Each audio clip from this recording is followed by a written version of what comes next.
So, after layoff, there is one pressing question that takes over more than anything else. And that is, what do I do next? Do I stay in the same lane, continue doing what I was doing, same role, same level, same industry? Or do I pivot into something new? Or maybe this is a time that I should consider freelancing or consulting. And the pressure behind answering this question is intense. And that is because it doesn't feel philosophical. It actually feels like life or death, like you have to absolutely answer the right question, make the right decision, and choose the right door because it's financial, it's defining. And most people aren't actually confused about their options, but they are overwhelmed of the consequences of making the wrong decision. So, look, I've been there after my fourth layoff in October of 2024. I was also at the same crossroads. And you start thinking about so many different things. You start listening to different people to the point where you're like, I don't know what in the world to do. So, today, we're not going to talk about what's trendy or what might have worked for someone else, but I do kind of want to walk you through about how to make this decision strategically and really understand what it is you're trying to decide. And so that you can make a decision without panic and without rushing and without letting fear drive the bus. So, welcome to Exit to Excel. My name is Latanya. They call me LT, and I am a career strategist and an AI consultant. And I am also someone who has been on both sides of the table. I've laid off thousands of people over the course of my career. And as I mentioned, I have also been laid off 4 times.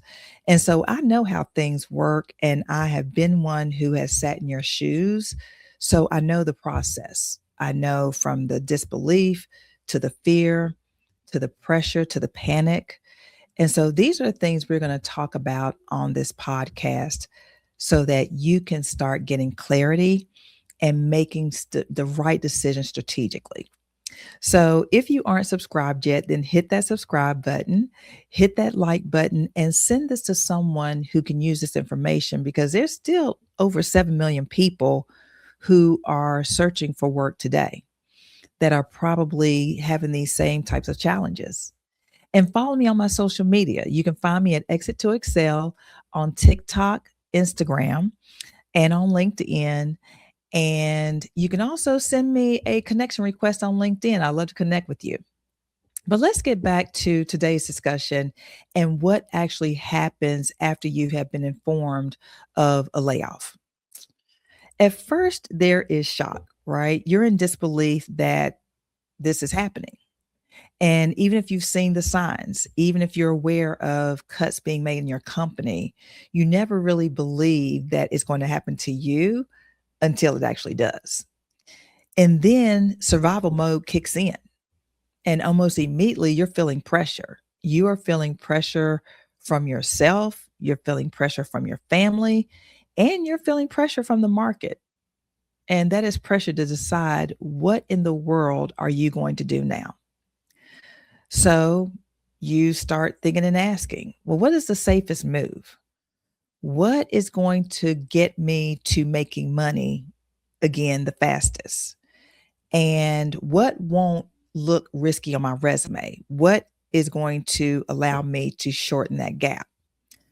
Now, these are understandable questions, but they're also incomplete ones. Because what I see time and time again is people making long term career decisions using short term fear as the filter. And unfortunately, most people will default to staying in the same lane, right? Not because what they were doing is their jam, it was their calling, they're absolutely passionate about it, but because it is what's safe and it is what is familiar. Or they may talk themselves into pivoting, but not because it's aligned, but because they're desperate for a reset. Or you have people who do jump into consulting and not because they're about that life, but because they feel like it is a faster way for them to stay afloat. So the result of these decisions, these bad decisions, these wrong decisions is that they technically will work for time being, but eventually you do find that they do not actually move you forward. When I do believe that when you do have a break in employment, it gives you an opportunity to think about your next move and land somewhere, some way, in a way that is going to move you and your career forward. So here is the reframe that I would like for you to reconsider. This isn't a question of staying, pivoting, or consulting, but it is a question of alignment, runway, and leverage. You all right? You just woke up from his nap. Now, any of these paths can be right or wrong, depending on three things. Now, the obvious one is the runway, your financial runway. How much space do you actually have to experiment, rebuild, and learn? Your energy and your identity. Are you burned out or are you curious, excited, or craving mastery again? And then your leverage in the market. What do people already trust you for? Where do you already have credibility? Okay. Now, staying in the same lane works when what you were doing, you know, is your calling. You are the best to ever do it. And you absolutely love the work. And it was more the environment and not the role. And it also makes sense when you are able to reposition yourself without shrinking yourself. Now, when does it make sense to pivot? It makes sense to pivot when you can transfer your skills clearly and you're willing to be a beginner strategically and not emotionally. And you're not just using your pivot to escape being uncomfortable and being in an ambiguous situation. Now, when does it make sense to consult? It makes sense to consult when you are comfortable with ambiguity, when you can articulate value without a title, and when you want autonomy more than certainty.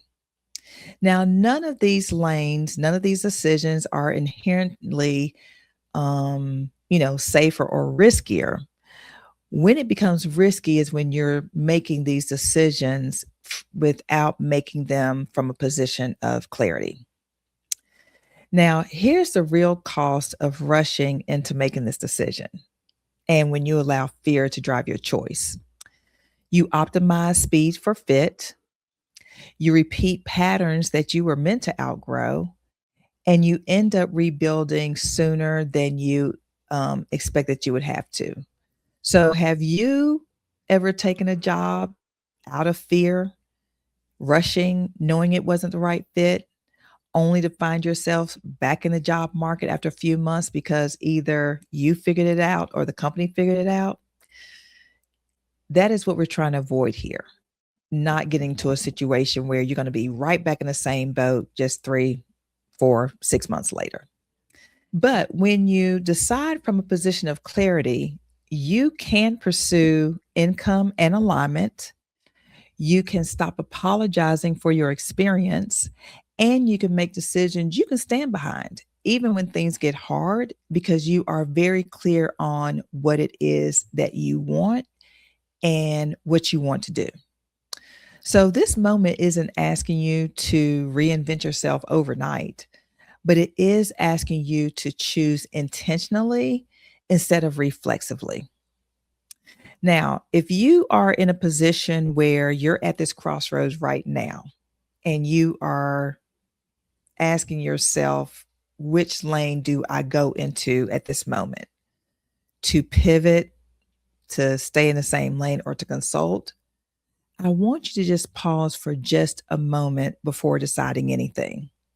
And I want you to ask yourself three key questions. What are you optimizing for? What are you afraid of? What are you really afraid of? And what would a strategic and not reactive choice look like if you didn't have the pressures that you're probably facing, right? The financial pressure, the being out of a job for too long pressure.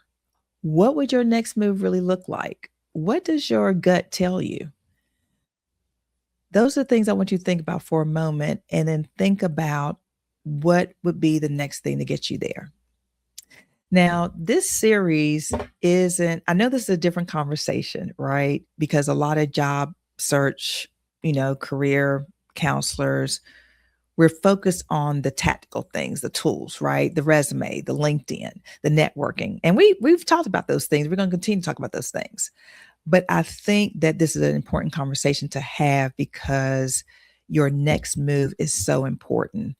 And I want you to be able to do it from a position of power and from clarity. And that's what the series is about. It's about moving through these transitions with clarity instead of chaos and with confidence instead of urgency. So, if this conversation hit you differently, if it's caused you to think differently, if it's caused you to pause and ask those questions, then hey, stay subscribed. Hit that like button, comment below, send this to someone who can use it because trust me, when you have been hit with that conversation that your services are no longer needed, these are the questions you're going to ask yourself. And you want to be able to make that next move that is going to actually support the career and the life that you want and that you deserve. So I thank you for joining us, and I look forward to seeing you on the next episode of Exit to Excel.